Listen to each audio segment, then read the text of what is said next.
Mégahertz. Petit podcast pour de grands effets, pourvu qu'on s'aligne et qu'on se connecte, parce qu'on est en orbite et il est important de se connecter. Mégahertz. Je m'appelle Ebi, je suis infirmière en psychiatrie et créatrice de ce podcast, Mégahertz ou MAG dans la barre de recherche. Mégahertz parle principalement de santé et de bien-être, mais pas que. Il a pour objectif de démystifier et apporter de la lumière sur des réalités scientifiques et spirituelles insoupçonnées. C'est aussi l'envie de partager tous ces sujets qui m'animent, qui me caractérisent, héritage, transmission, identité, mes valeurs, nos histoires, nos savoirs. Je te laisse à souhait commenter cet épisode, liker, partager sur tes réseaux, t'abonner et mettre un max d'étoiles sur iTunes pour augmenter la visibilité. Et pour la bande son que tu entends, elle est produite par Jordan Hipbits sur Insta et le montage et habillage sonore par Les Belles Fréquences. Mais pour tout savoir, faut qu'on se connecte, faut qu'on échange. Prends le temps alors. Et bien, microphone. À vos écoutes, chers électrons libres. Mégahertz est table ronde des endogirls Priscilla, Céline et Anne qui nous livrent leurs témoignages de femmes atteintes d'endométriose. Elles sensibilisent et proposent des alternatives qui pourraient aider des femmes atteintes ou non, les conjoints masculins, les amis, les collègues et tout à chacun. Aujourd'hui, le sujet, c'est l'endométriose et je vous propose de le découvrir avec Céline. L'endométriose, c'est une maladie gynécologique incurable causée par la présence de cellules de l'endomètre en dehors de l'utérus. En France, on estime qu'il y a 10% des femmes qui sont touchées par l'endométriose. Mais c'est une maladie mal diagnostiquée de nos jours, donc ce chiffre pourrait être doublé. Voilà pour une première définition assez générale. Du coup, tu pourrais expliquer plus clairement à ceux qui écoutent ce que ça fait en fait exactement l'endométriose. Les symptômes les plus courants, donc c'est les douleurs de règles chaque mois, au point, parfois de faire des malaises, de devoir manquer le travail, donc vraiment de grosses douleurs, pas juste un petit mal, mais vraiment, le fait que ce soit assez récurrent. Alors après, les règles douloureuses, c'est ce qu'on appelle les dysménorrhées. Et il y a aussi, l'endométriose, ça cause d'autres symptômes, d'autres troubles qui sont associés. Il peut y avoir des douleurs pendant les rapports sexuels, ce qu'on appelle la dyspareunie. Surtout quand il y a une adénomiose, en fait, c'est l'endométriose qui est située au niveau de l'utérus. Donc c'est assez courant. Il y a aussi d'autres troubles qui peuvent être comme les douleurs lombaires, les troubles digestifs, la fatigue chronique. Donc voilà, en fait, l'endométriose, selon là où elle est située, peut causer différents symptômes. Okay, très bien, merci. Comment as-tu été sensibilisée par le sujet de l'endométriose ? Donc pour ma part, j'ai vu des affiches d'une association. Alors je ne sais plus quelle association c'était, mais bon, actuellement il y en a deux grandes en France qui sont EndoFrance et EndoMind. Et donc il y avait une campagne publicitaire comme quoi les douleurs de règles n'étaient pas normales et que voilà, c'était pas normal de serrer les dents chaque mois si on avait vraiment de grosses douleurs. À la suite de ça, j'ai réalisé que tout ce qu'on m'avait dit depuis que j'étais réglée, comme quoi c'était normal que j'ai mal, j'ai commencé à me poser des questions et à me renseigner au niveau médical, avoir un diagnostic. D'accord. Et ce diagnostic, du coup, tu l'as eu il y a combien de temps à peu près ? Alors, le vrai diagnostic, je l'ai eu en 2018. Mais j'ai commencé à chercher depuis 2016, sachant que j'ai toujours eu mes douleurs depuis que je suis réglée et ça a été assez tôt. J'ai d'abord eu une première échographie par une gynécologue qui n'était pas spécialiste, qui m'a affirmé que d'après elle, je n'avais pas d'endométriose. Je suis retournée voir ma gynécologue un an après pour lui dire ce résultat et que je comprenais pas ce que j'avais. Et elle m'a incité à voir vraiment un spécialiste pour faire le diagnostic. Donc cette fois, j'ai pris rendez-vous dans un hôpital parisien où il y a un des spécialistes. Donc il faut savoir qu'il y en a très peu en France qui peuvent vraiment diagnostiquer l'endométriose grâce à une échographie. Et donc là, il a posé le diagnostic. Donc ça a pris un certain temps et en moyenne, en France, les femmes mettent en moyenne 7 ans à être vraiment diagnostiquées de l'endométriose. C'est quand même assez long, 7 ans. Enfin, c'est énorme même. Ok, la douleur, l'irritabilité, la fatigue, ça peut causer différents symptômes. Et est-ce que ça peut rendre stérile ou ce genre de choses ? Enfin, quels sont les impacts sur le long terme, sur la vie pratique en fait des femmes ? Oui, alors il y a un gros impact parce que il y a quand même 40% des femmes touchées par l'endométriose qui ont des problèmes de fertilité. Donc les endogirls, donc c'est souvent le terme qu'on utilise pour définir les femmes touchées par l'endométriose. Elles sont souvent appelées les endogirls. Donc elles sont voilà assez touchées par ces problèmes de fertilité, mais en fait l'endométriose, elle peut être aussi asymptomatique pour certaines femmes qui découvrent lorsqu'elles souhaitent avoir un enfant que elles ont des difficultés. Et voilà, en fait, c'est diagnostiqué au moment de problèmes de conception. Ça, c'est autour de 50% des couples qui n'arrivent pas à avoir des enfants facilement, des problèmes de fertilité, voilà, qui est lié à l'endométriose. Ok, d'accord. Merci beaucoup pour cette explication. Et j'ai envie de dire, justement, tu es très calée sur le sujet. Chama me disait que tu étais patiente experte. Chama, c'est un ami à moi et il nous a toutes mis en relation pour pouvoir monter cet épisode table ronde sur l'endométriose et le partager avec vous. Quand on est diagnostiqué, en fait, la première chose qui est proposée par le corps médical, c'est de prendre la pilule en continu, donc un traitement hormonal, afin de stopper les règles et donc stopper la propagation de la maladie. Donc, d'une part, il peut y avoir beaucoup d'effets secondaires aux différents traitements hormonaux et il faut trouver la bonne pilule. C'est pas forcément pertinent pour toutes les femmes puisque celles qui souhaitent avoir un enfant, il faut bien qu'elles arrêtent la pilule à un moment donné. Et en fait, si on souhaite se tourner vers d'autres alternatives plus naturelles, le corps médical n'est absolument pas sensibilisé à ça.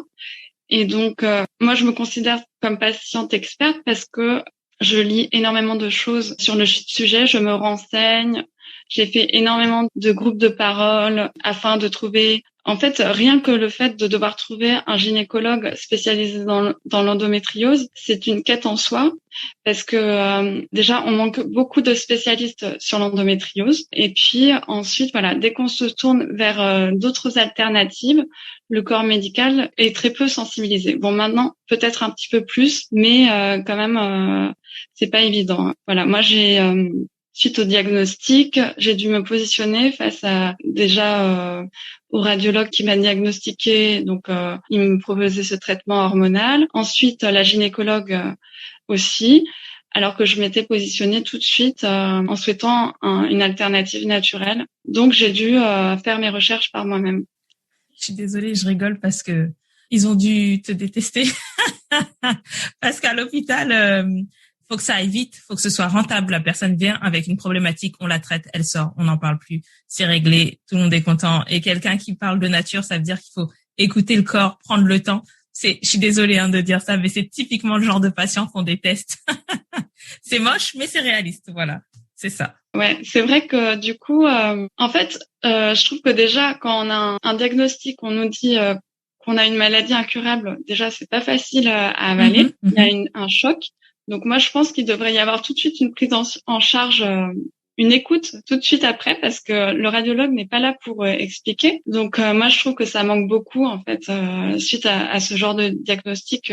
Et puis ensuite, effectivement, se positionner contre le corps médical, c'est pas facile du tout, quoi. En fait, non seulement je stressais pour la maladie, mais en plus je stressais de ne pas avoir fait de bon choix, alors qu'au fond de moi, je savais que j'étais dans le mieux pour moi, dans la meilleure solution pour moi. Et en fait, j'ai pas eu du tout cette écoute. En fait, la gynécologue que j'ai été voir ensuite, je lui ai dit d'emblée que je ne souhaitais pas de traitement hormonal. Et pendant 20 minutes, elle n'a fait qu'essayer de me convaincre, en fait. Donc, c'était très difficile, en fait. Je me permettais d'en rire, mais je sais très bien que on est tous des êtres humains, on a parfois des problèmes de santé. Et quand on est de l'autre côté, c'est très violent. Et pourquoi à l'hôpital, on n'aime pas écouter la nature? Parce que ça déstabilise tous les critères, en fait. Dans le sens où le médecin qui va vous parler, il sait plus sur quel pied danser en fait. Et la seule référence, c'est le dire du patient. Et là, bon, c'est encore une autre histoire. Je pense que effectivement, pour la majorité des femmes, si ça leur convient, voilà. Enfin, je veux pas non plus dire que j'ai la solution. Et je pense que il faut s'écouter. Et pour la majorité, pour elles, c'est une délivrance d'avoir quelque chose qui les soulage en fait, rien que ça. Et moi, j'ai pu me le permettre aussi parce que j'étais à un petit stade que le radiologue m'a dit oui, vous pouvez faire vos tests et on refera un bilan dans 1 an. Et voilà, en fait, je veux pas dire que c'est le diable de prendre un traitement hormonal, mais vraiment de s'écouter et voir ce qui est en accord avec soi. Merci de ton témoignage, en tout cas. Les propos sont à nuancer et merci beaucoup. Anne, je te laisse nous retracer ton parcours. Mon parcours, il a été beaucoup en recherche de mieux-être, avec beaucoup de culot.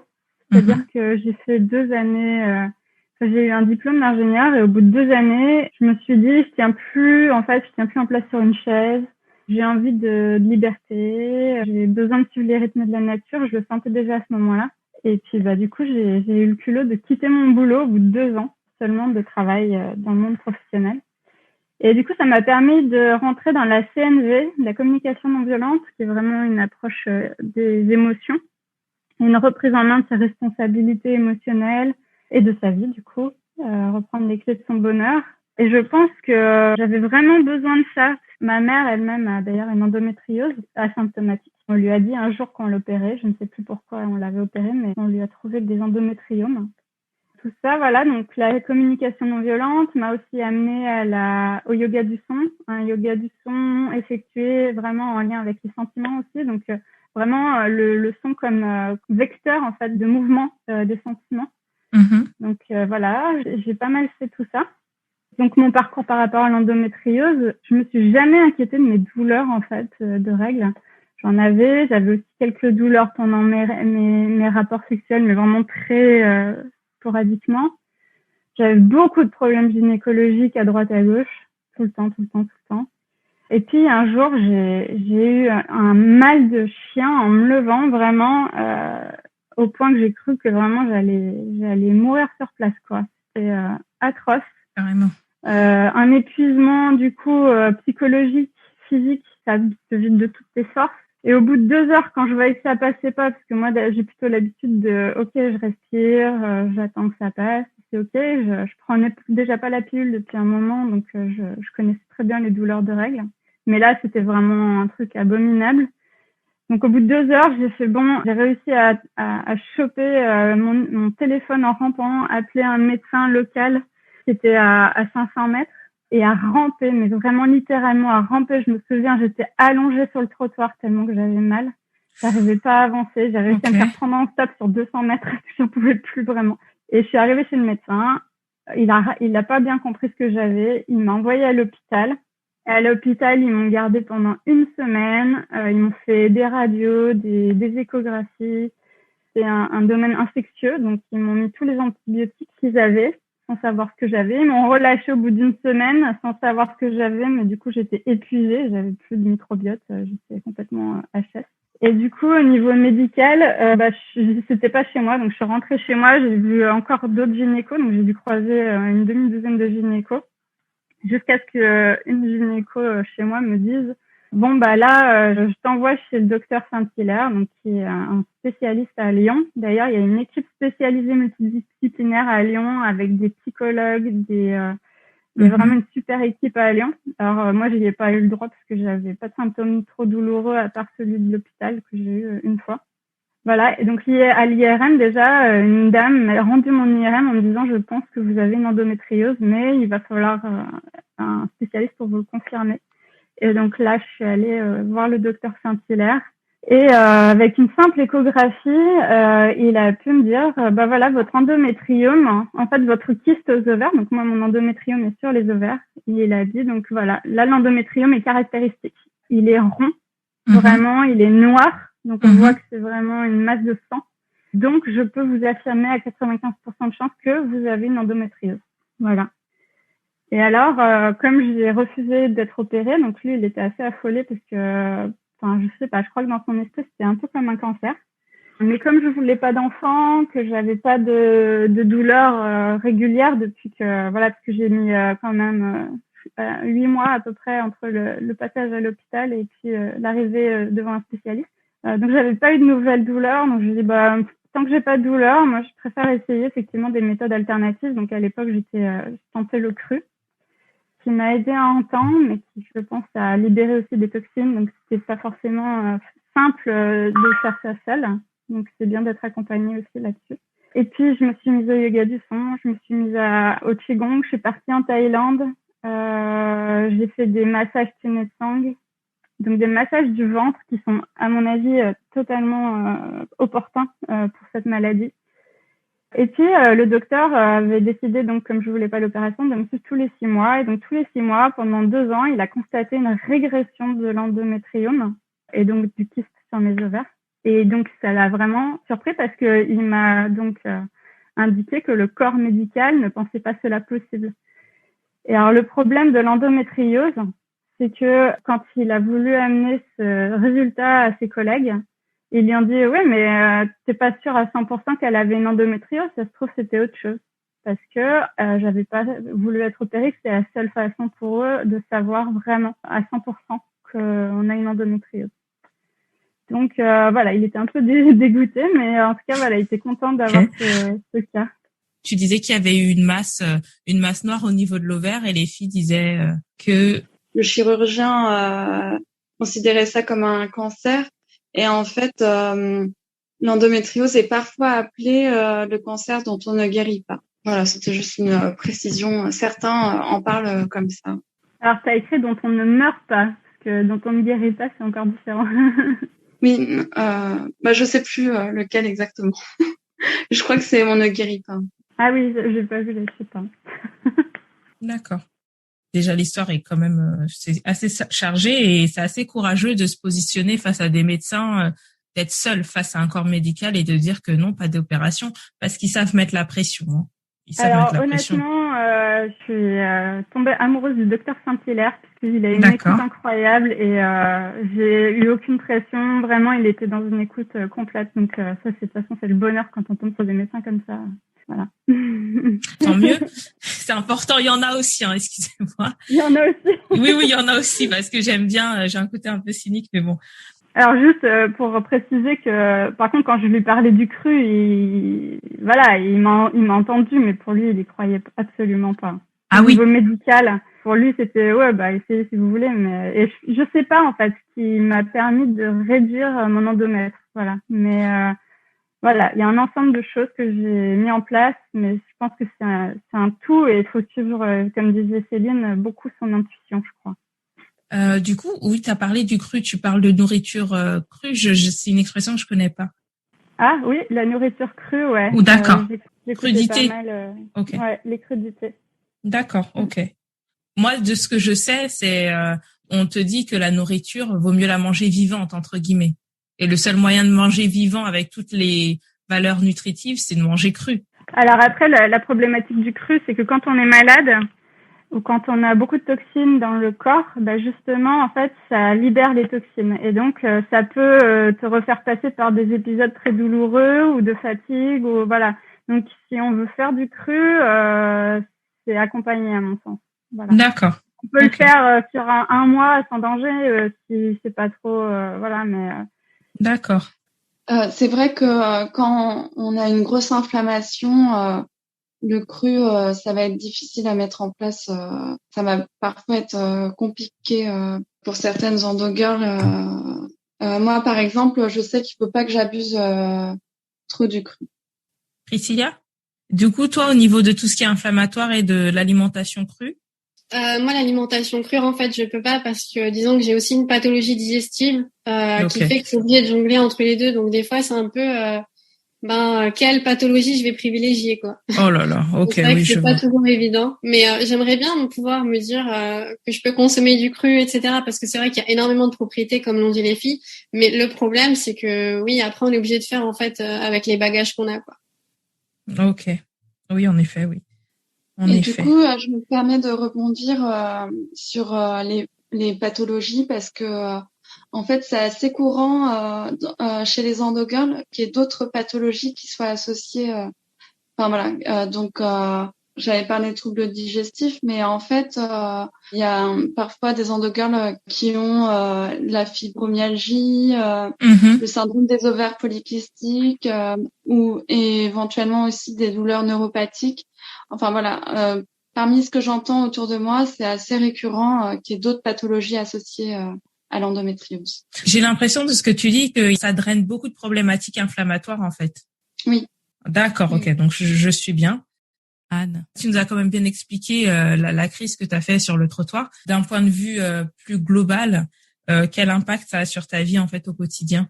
Là, j'ai beaucoup moins de douleurs depuis que ça s'est régressé, voire même pendant mes règles, j'ai retrouvé des règles régulières avec beaucoup moins de dysménorrhée. C'est-à-dire que maintenant, mes règles durent à peu près 3 jours, ce qui est assez incroyable dans ma vie. J'ai surtout une énorme fatigue en ce moment. Et en particulier des fatigues hivernales. Là, peut-être que je vous en parlerai plus tard pour l'aspect médecine traditionnelle chinoise où ça rentre en cohérence. Mais du coup, c'est comme si moi, ça m'obligeait à être en total accord avec les cycles. Mais ce qui est assez drôle, c'est que ça m'oblige à ralentir, ça m'oblige à être en accord avec les cycles, mais en même temps, c'est ce que j'ai toujours demandé. Donc voilà. Je vais laisser la parole à Priscilla qui est là. C'est toujours là. Moi, de mon côté, en fait, mon endométriose, elle a été diagnostiquée en 2016. Disons que je fais partie des personnes qui ont eu une errance médicale pendant plusieurs années.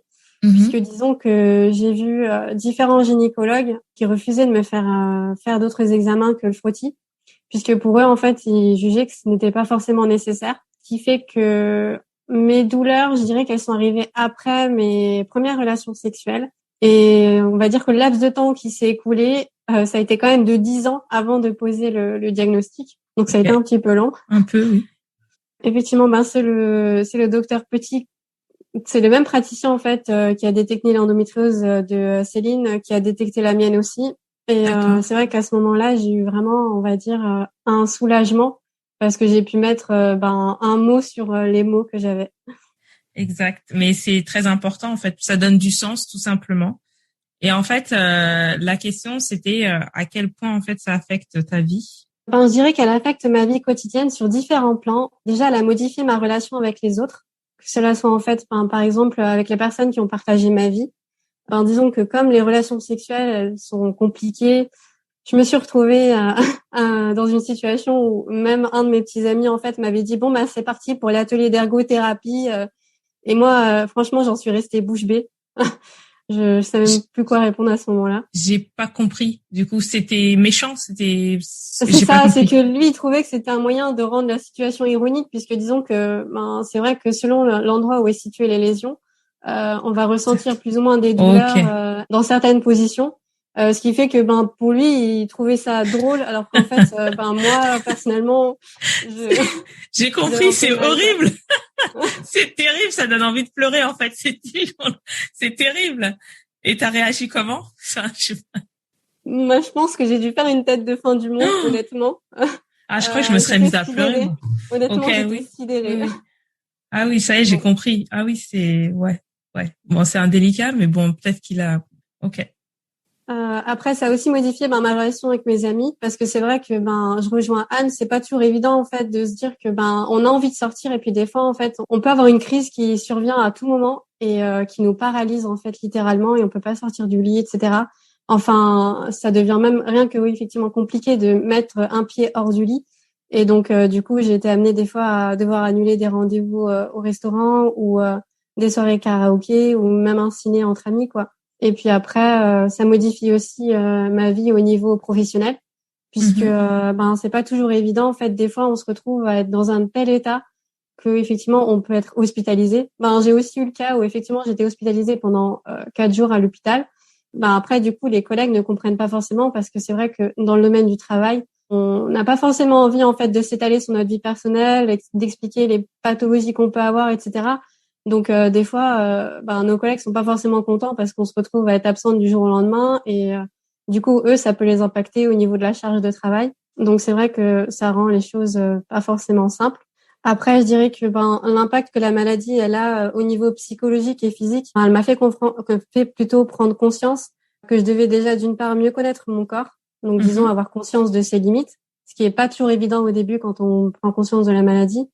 Et puis après, maîtriser mes émotions.